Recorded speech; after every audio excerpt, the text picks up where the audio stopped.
UP के जेवर गांव में रहती है धनवती दीदी। वो सिर्फ पैसे से ही धनवती नहीं है, पर दिमाग से भी है।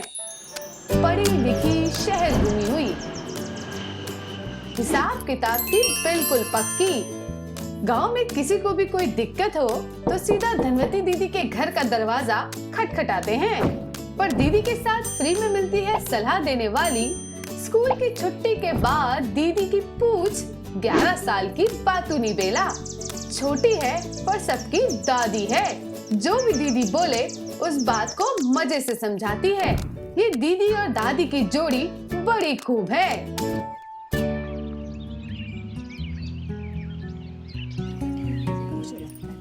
अरे धनवती दीदी बेला, अरे कहाँ से आ रहे हो?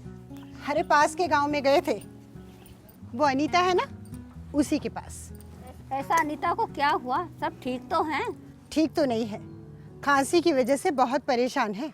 हाँ, ये मोटी मोटी दवाइयाँ हैं उनके पास, हर रंग की, पर बिल्कुल कड़वी। अरे इतनी हालत खराब हुई कैसे?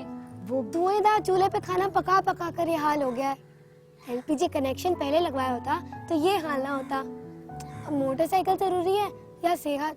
बिल्कुल सही कहा बेला ने, सेहत बहुत ज्यादा जरूरी है। अनीता की तबीयत बिगड़ती जा रही है। उस पर घर और बाहर की जितनी जिम्मेदारियां थी सब उथल पुथल हो गई हैं।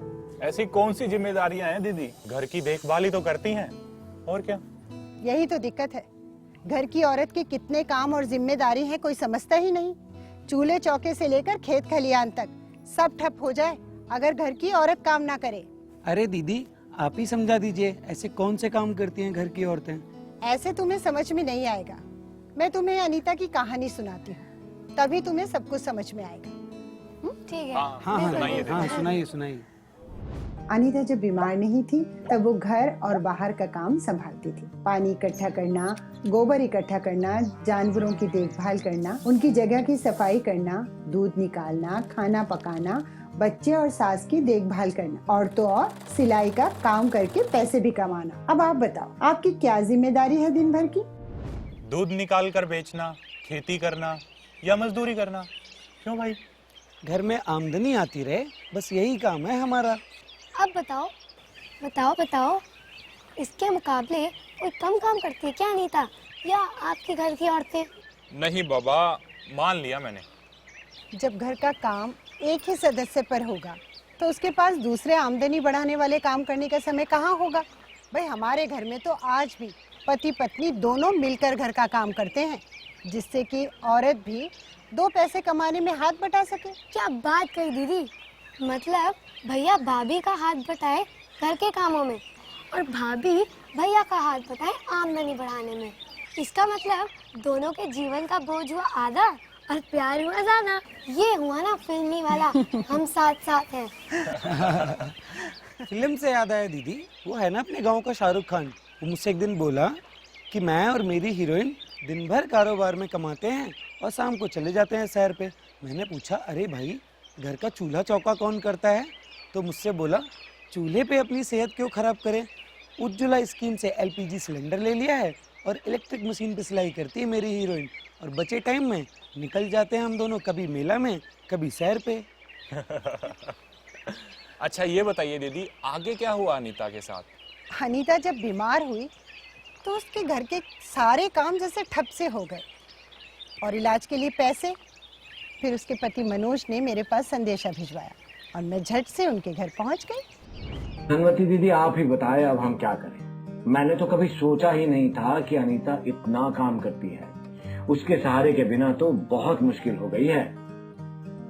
देर आए पर दुरुस्त आए, घर की औरत का बहुत मूल्य है। अब पहले ये देखते हैं कि तुम्हारे जीवन चक्र में आमदनी क्या है और खर्चे क्या हैं। तुम बोलो, बेला लिखती है। आमदनी आती है मेरे कारखाने की मजदूरी से, दूध बेचता हूँ, अनीता की सिलाई के कार्य से जो अब बंद हो गई है। और खर्चा बताओ। काम पर जाने के लिए मोटरसाइकिल का खर्चा है, साहूकार का ब्याज, गाय का चारा और रखरखाव, मुन्नी और राजू की पढ़ाई का खर्च, मेरी और सासू माँ की दवाइयों का खर्चा। और कभी त्योहार कुछ आ जाए तब भी खर्चा तो हो ही जाता है। ऊपर से आगे जाकर शादी ब्याह का भी तो खर्चा होगा। सही कहा आपने। आप देख रहे हो, आपके खर्चे आमदनी से कहीं ज्यादा हैं।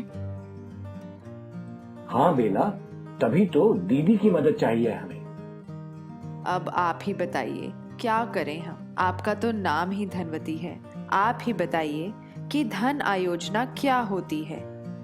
आपने बचत या किसी सही जगह कभी पैसों को लगाया है? नहीं दीदी, खर्चे ही इतने हैं कि कुछ बचत तो हुई नहीं और ना ही हमने इस बारे में कभी सोचा। अनीता ने कुछ पैसे बचाए थे, पर वो सब दवाइयों में खर्च हो गए। देखो, हर एक इंसान के कुछ सपने होते हैं, कुछ जरूरतें होती हैं, जिम्मेदारियां होती हैं और फिर कुछ ऐसी परिस्थितियां जिनके बारे में पहले से सोचा नहीं जा सकता, जैसे कि तुम्हारी बीमारी। पर अगर तुमने पहले से बचत या निवेश मतलब पैसों को कहीं लगाने के बारे में सोचा होता तो आज तुम सबकी इतनी हालत खराब ना होती। भविष्य को ध्यान में रखते हुए आयोजन करना इसीलिए जरूरी है। ठीक कहा आपने दीदी। पर दीदी, हमें यह समझ में नहीं आ रहा कि हम शुरू कहाँ से करें। देखो, सबसे पहले परिवार वालों के साथ बातचीत करके कुछ उद्देश्य तय करो। तुम्हें इन उद्देश्यों के बारे में अच्छे से जानना होगा। क्या ये तुम्हें तुम्हारे लक्ष्य तक पहुंचा सकते हैं? एक बार जब तुम अपने उद्देश्यों को तय कर लोगी, फिर तुम्हें अपने साधनों को देखना होगा। साधन? कैसे और कौन से साधन दीदी?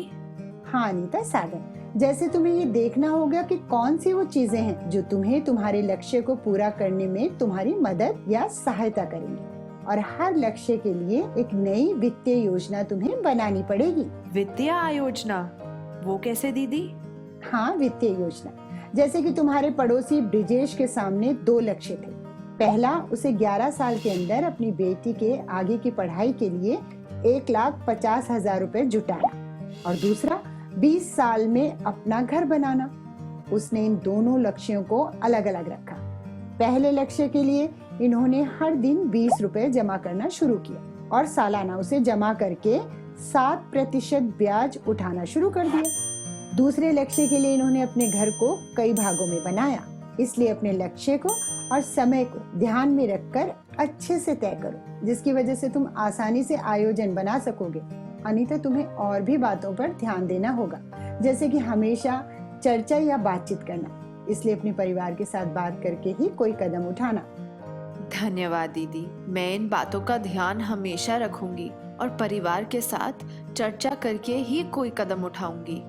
तो अनीता, अब बताओ, तुम्हारे परिवार के अगले 6 महीने के लक्ष्य क्या है? साहूकार का कर्ज चुकाना, टपकती हुई छत, LPG gas connection Ujjwala scheme के तहत और बच्चों के लिए टीवी खरीदना। मनोज, अब तुम बताओ, तुम्हारे हिसाब से अगले 6 महीने का क्या लक्ष्य होना चाहिए?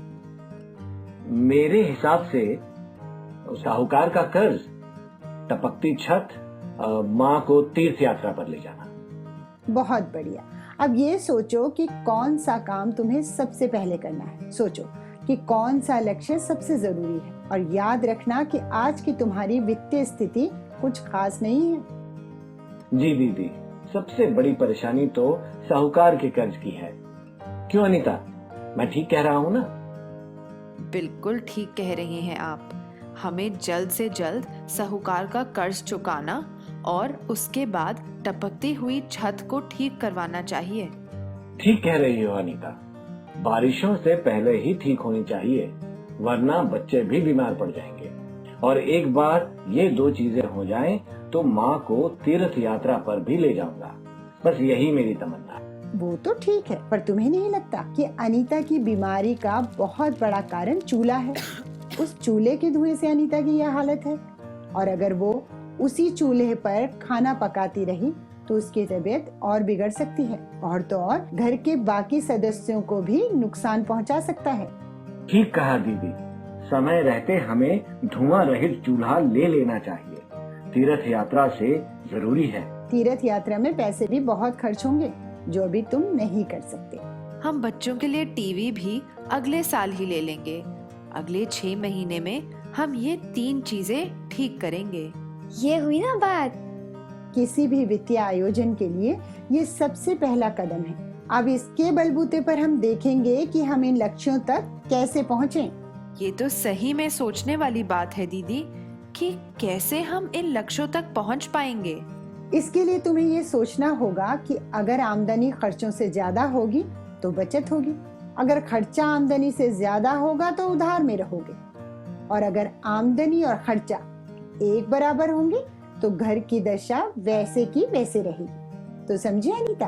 अब चलो तुम ही बताओ कि तुम्हें किस स्थान, जगह या स्थिति में होना चाहिए। दीदी, मुझे लगता है बचत करना बहुत जरूरी है। ठीक कहा आपने, पर पैसे पेड़ पर नहीं उगते ना। हाँ बेटा, फिर क्या करें?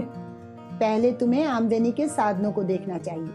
अगर एक तरीके से घर नहीं चल पा रहा है तो तुम्हें आमदनी के और तरीके देखने होंगे। साथ में मिलकर ये भी सोचो कि निवेश यानी पैसों को कहीं लगाना बहुत जरूरी है। इससे धन बढ़ता है। निवेश तब होता है जब हम अपनी बचत को जमा करते हैं, काम काज के लिए कुछ साधन खरीदते हैं जिससे काम में या आमदनी में बढ़ोतरी हो। ये एक साइकिल के टायर की तरह एक चक्र है।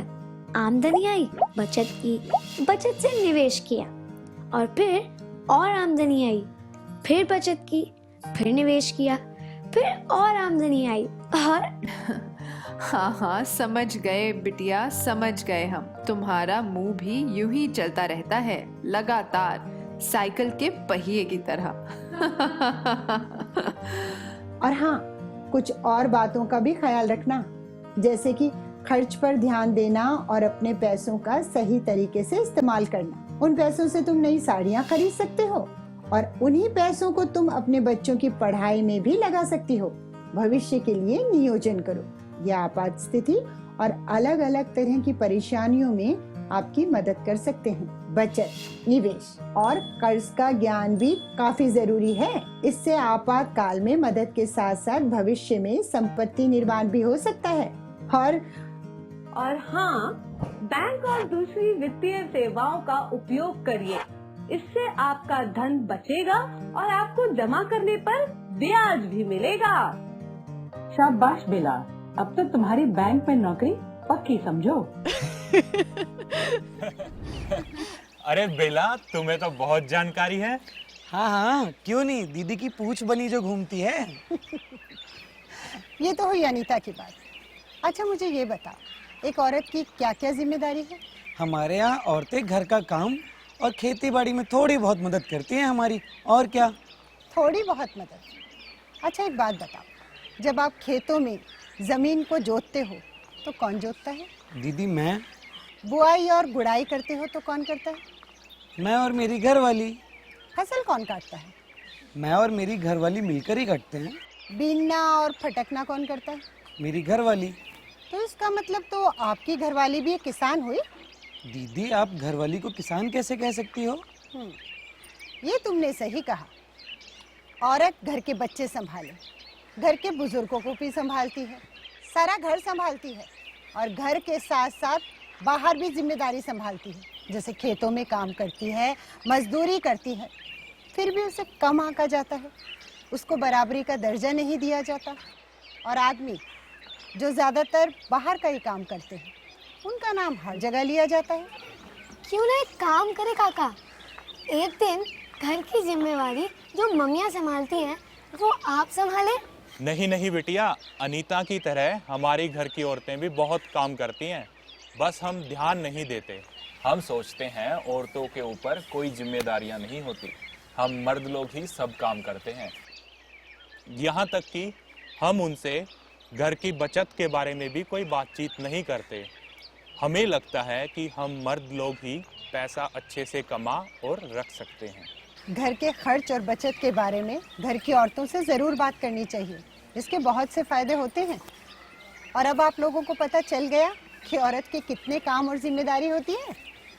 घर की औरत करे काम अपार, औरतों का कहीं नहीं नाम एक भी बार। इसको कहते हैं काम किसी का और नाम किसी का हर बार। अरे वाह बेला, तुमने इतनी बड़ी बात हमें इतने अच्छे से समझा दी। मैं समझ गया दीदी, वित्तीय आयोजन और घर की औरत का बहुत मूल्य है। तुमने सही कहा, घर की खुशहाली के लिए वित्तीय आयोजन के बहुत सुख हैं। अरे दीदी, फिर ये तो बताओ क्या हुआ अनीता के परिवार का?